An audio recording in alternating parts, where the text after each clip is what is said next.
But one of the key problems I would diagnose, and it is linked to the female fantasy, is this idea nowadays that a relationship has to be perfect. If you're not soulmates, if you are soulmates, then you're never going to have any issues. That's what a soulmate is, right? And you see this idealized on TikTok and all these different platforms. You see all these couples that have millions of followers and they live this incredible lifestyle. They seem to just constantly be so in love with each other. There's never any obstruction to their relationship. There's never any issues that they're working out. Mm. And that's complete fantasy. We don't accept that actually part of loving someone is taking them for what you love about them and also their flaws that you think could be changed slightly. And that goes both ways. You need to both work on that.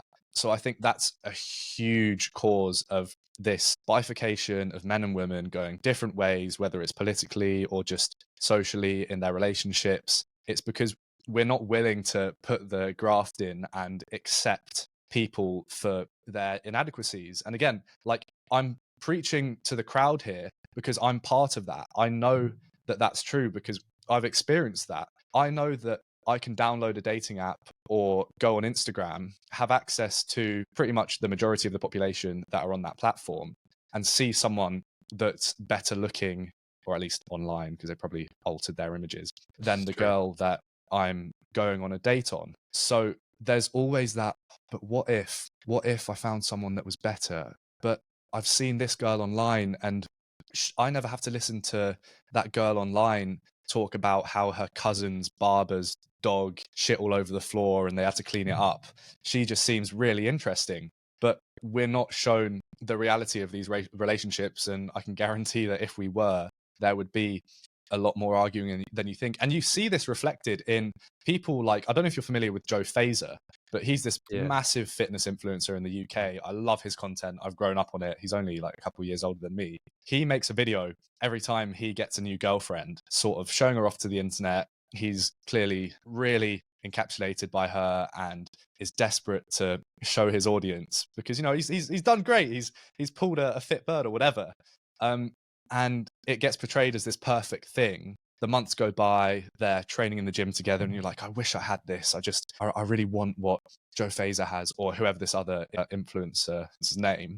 And then suddenly you see this huge fucking blowout where they break up and one of them gets outed for abusing the other. And then the other one makes a response video and says, no, she was abusing me, which is exactly what happened with Joe Fazer's case. I don't know if you were following that. But huge back and forth. Yeah.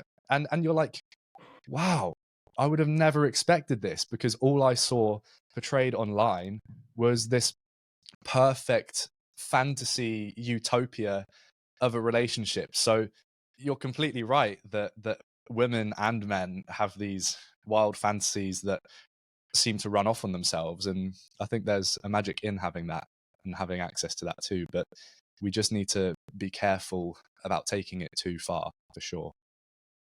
Yeah, well, that's the thing is lust can fade.